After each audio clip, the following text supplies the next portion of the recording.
Dans notre temps, on va terminer à 14 heures, s'il vous plaît. Chapitre 1, verset 3.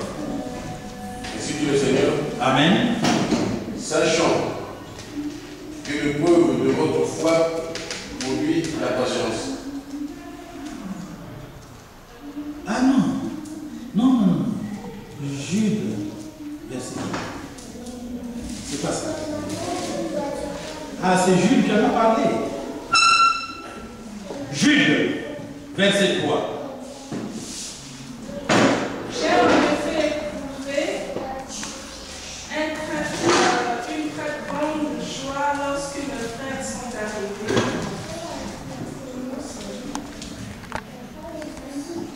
Jude, verset 3. Bien-aimés, alors que j'avais le vif désir de vous écrire au sujet du salut qui nous est commun, j'ai été contraint de vous envoyer cette lettre afin de vous encourager à combattre pour la foi transmise au sein une fois pour toutes. Amen. La foi transmise au sein une fois pour toutes, c'est la foi qui nous a sauvés, nous tous, une fois pour toutes. La foi qui sauve. Il y a la foi qui sauve, de Jude, verset 3. Il y a la foi en tant que don spirituel, 1 Corinthiens chapitre 12. Il y a la foi en tant que fruit de l'esprit, Galates 5, verset 22. Il y a la foi qui vient de ce que l'on entend, et ce que l'on entend vient de la parole de Christ. Cette foi-là, il faut faire attention. Elle est double. Elle vient de ce que l'on entend, soit de la parole de Dieu, soit de la parole du monde. Voilà pourquoi on veille que ce soit la parole de Dieu qui produit cette foi. Et puis il y a la foi générale. Oui, il y a une foi générale. Cette foi-là, c'est quand tu as maîtrisé le principe du salut. Et on ajoute quelque chose dessus pour atteindre la perfection. La foi générale, c'est-à-dire que la foi en toutes choses.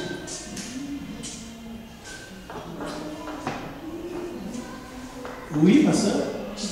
La foi générale, la foi en toutes choses. Sur cette foi-là, on ajoute 7 choses et on a atteint la perfection. 2 Pierre, chapitre 1, verset 3 à 13. 2 Pierre, chapitre 1, verset 3 à 13. Il y a 5 fois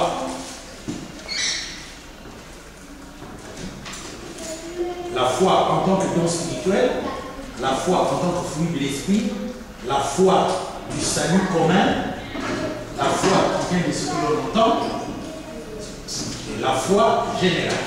Maintenant, on est en train de parler de la foi générale. La foi générale, c'est la foi en toutes choses. Elle s'applique à tous les domaines. 2 Pierre, chapitre 1, verset 3 à 13. Sa divine puissance nous a donné tout ce qui est nécessaire à la vie et à la piété, en nous faisant connaître celui qui nous a appelés par sa propre gloire et par sa force. Celle-ci nous assure les plus grandes et les plus précieuses promesses. Ainsi, grâce à elle, vous pouvez fuir la corruption qui existe dans le monde par la convoitise et devenir participant de la nature divine. Pour cette raison même, faites tous vos efforts afin d'ajouter à votre foi la qualité morale, la connaissance. Vous voyez, la qualité morale. C'est ça qu'on appelle la vertu. La qualité morale. Une bonne moralité. La vertu. La qualité morale appelle par elle-même la manifestation de la puissance du Saint-Esprit. Si Si vous voulez qu'il y ait des miracles, il faut qu'il y ait une bonne qualité morale dans la vie. Sinon, ça ne sert pas de demander. Seigneur, fais des miracles. Si tu n'as pas une vertu, tu n'as pas une bonne moralité, la moralité doit être de qualité pour que Dieu fasse un miracle pour toi. Ça ne sert pas de chanter fais des miracles dans ma vie, des miracles dans ma vie, des miracles dans ma vie. Seigneur, fais des miracles dans ma vie, des miracles dans ma vie, des miracles dans ma vie. Seigneur. Donc après que vous avez chanté ça, après vous allez voir les miracles. Non, messieurs. Il faut la vertu. La vertu, c'est la qualité morale qui interpelle la puissance de Dieu, la puissance miraculeuse pour agir dans ta vie. Il faut que ta moralité soit de qualité. C'est ça qu'on appelle la vertu, ou la qualité morale, ou la probité morale, la bonne moralité. Continuons, ma soeur. Pour cette raison même, faites tous vos efforts afin d'ajouter à votre foi la qualité morale, à la qualité morale la connaissance, à la connaissance la maîtrise de soi, à la maîtrise de soi la persévérance, à la persévérance la piété, à la piété l'amitié fraternelle, à l'amitié fraternelle l'amour. En effet, si ces qualités sont en vous, si ces qualités sont en vous, citons les qualités dont on parle, la vertu, la qualité morale, la connaissance, la maîtrise de soi, la persévérance, la piété, l'amitié fraternelle, l'amour. Si ces choses-là sont en vous, continuons, suivez. En effet, si ces qualités sont en vous et se développent, elles ne vous laissent pas inactifs ni stériles pour la connaissance de notre Seigneur Jésus-Christ. Quant à celui qui ne possède pas ces qualités, il est aveuglé par sa myopie. Il oublie qu'il a été purifié de ses anciens péchés.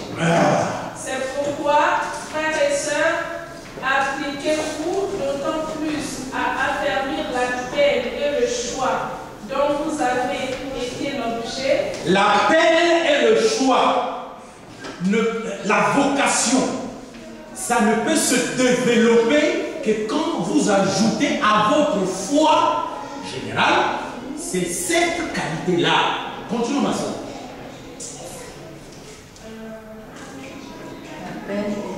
C'est pourquoi, frères et sœurs, appliquez-vous d'autant plus à affermir l'appel et le choix dont vous avez été l'objet, car si vous faites cela, vous ne trébucherez jamais. Ou en d'autres termes, vous ne pécherez jamais.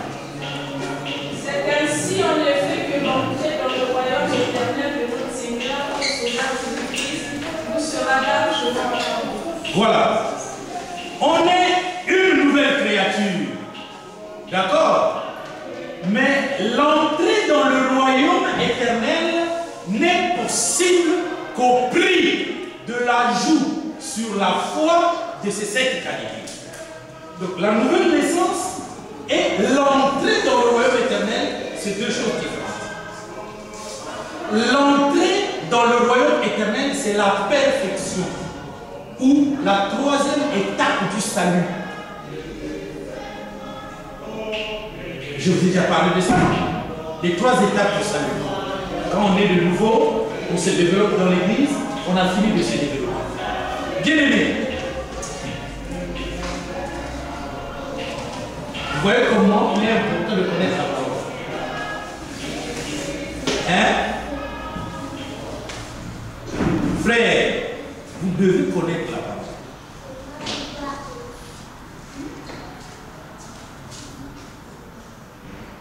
C'est écrit. Et pendant qu'on vous explique, surtout vous qui avez l'Internet, s'il vous plaît, prenez le temps de réécouter. Parce que quand vous réécoutez, ça vous aide à permettre à l'esprit de graver ce endroit.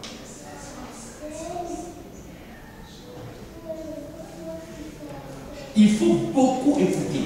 Vous savez, franchement, si la Bible là n'avait pas été écrite, on ne prêcherait plus Jésus. Ça serait autre chose. Parce que déjà avec la Bible, il y a la contrefaçon. Combien de fois s'il n'y avait pas la Bible? Donc, nous mettons ces enseignements sur Internet pour que cela puisse vous aider à réussir.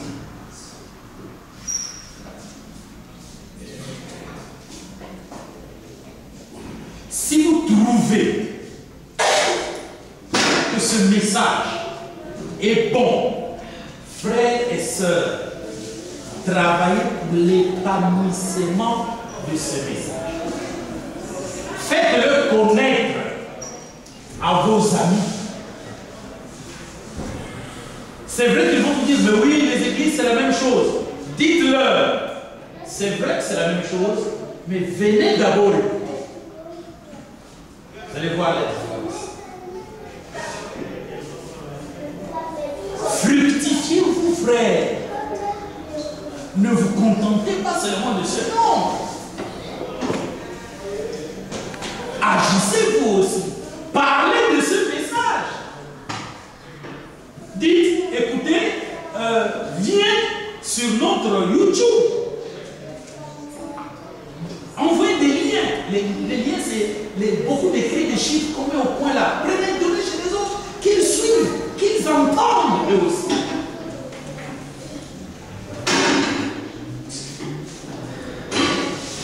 Regardez, on a des amis. On a une sœur au Canada. C'est une cadette pour moi. Elle est très jeune. Si je vous dis son âge, vous allez dire c'est pas vrai. Dès qu'elle a écouté, elle a commencé par écrire. Elle écrivait, je ne considérais même pas. Un jour, j'ai dit, mais c'est qui là qui m'écrit là? C'est si qui est là, c'est si qui est là. Quand je lisais c'est si qui est là, je dis, oh, je zappais. Oh. Et la bouche. Et puis, ça venait sur les spams. Je zappais. Un jour, je clique. C'est quelqu'un qui suit sur YouTube les enseignements et qui pose toujours des questions. Je dis, oh, ce que je cherche.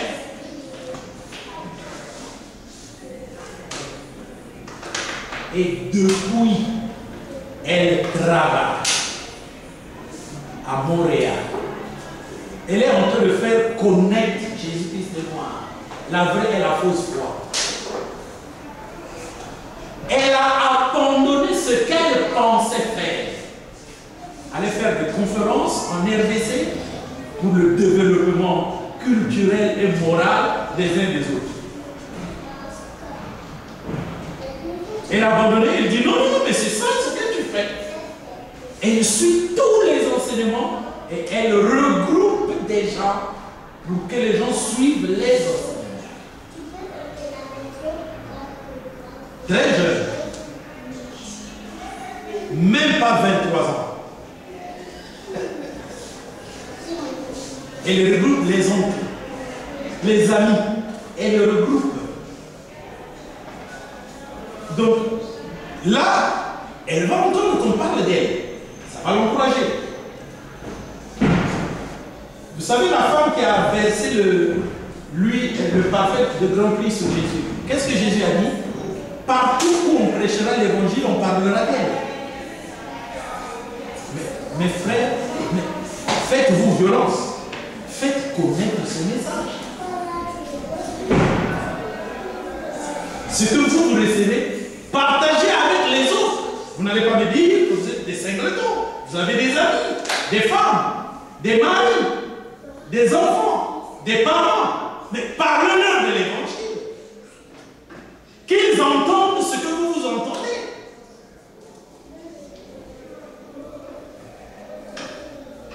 Dites-leur, l'évangile peut encore guérir. L'évangile peut encore opérer des miracles. L'évangile peut chasser des démons. L'évangile peut donner la paix. L'évangile peut donner un bon point. L'évangile peut sauver des groupes de gens. Donnez-leur le coup de lire la Bible. Les explications que je vous donne, donnez cela aux autres. C'est votre richesse. Parlez de cela. Ne parlez pas de moi, mais parlez du message. Pour que les gens commencent à comprendre. Parce que les gens, oh, la Bible c'est compliqué. C'est pas compliqué. C'est écrit dans 1 Jean 5, 1 à 5 que c'est pas compliqué.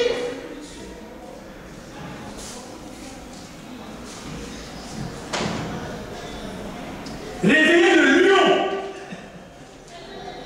Il y a la sœur qui dit, ça a réveillé le lion. Mais il faut que tu dises la lionne. La lionne qui était en moi. Bien aimé, je vous dis la vérité, travaillons pour l'épanouissement de l'établissement de toute chose. Que cette connaissance qu'on vous déverse soit acquise par les autres.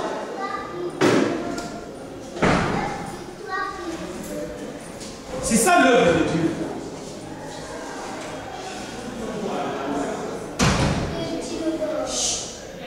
Mais vous devez comprendre les grands principes. Je vous dis la vérité. Si tu prends le temps de lire la Bible et que tu ne la comprends pas, parce que tu as peu de compréhension, mais que tu forces à lire la Bible, Dieu te donnera la compréhension. Parce que la compréhension de ce qui est écrit n'est pas une compréhension d'après ton bagage intellectuel. Non, mes bien-aimés. Je suis un témoin. Ce n'est pas le bagage intellectuel qui fait comprendre à quelqu'un la parole de Dieu. Sinon, je ne vous parlerai pas tel que je parle. Mais c'est un don de Dieu. C'est comme on a lu dans 1 Corinthiens 2, 6 à 16. C'est un langage spirituel pour les choses spirituelles. Vous pouvez ajouter à 1 Corinthiens 2, 6 à 16, commencer 1 Corinthiens 2, 1 à 16. C'est le même contexte.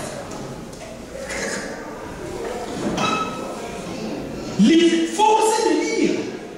Dieu, quand il va voir que vous êtes en train de lire ce que vous ne comprenez pas et que vous persévérez, la Bible dit, par la persévérance, vous sauverez vos âmes. C'est-à-dire que si tu persévères à lire la Bible, il t'apportera le salut. La compréhension de la Bible est aussi un salut.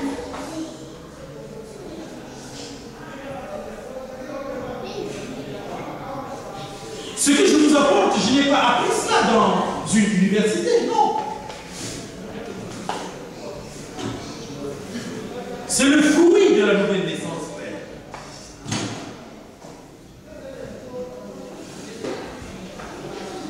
Frère, nous autres, quand on a commencé, on badigeonnait l'huile de toute l'église là. La sœur José a acheté l'huile précieuse, on mettait au bord. On a commencé comme ça. C'est pas vrai, frère Laurent? Est-ce qu'il est là?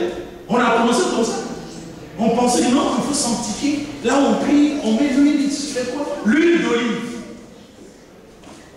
Et après ça coûtait cher. Mais après, on a compris que ça n'a rien à voir.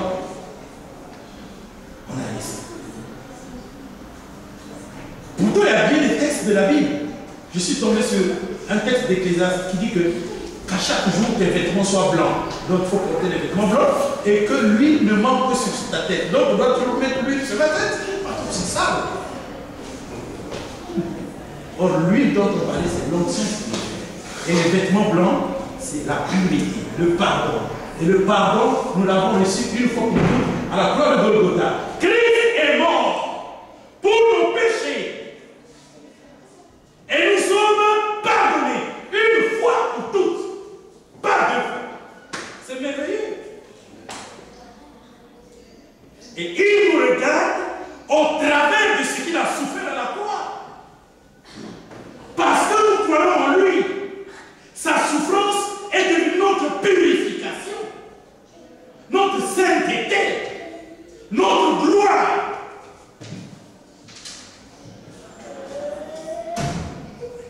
Nous sommes sauvés. Christ nous a sauvés.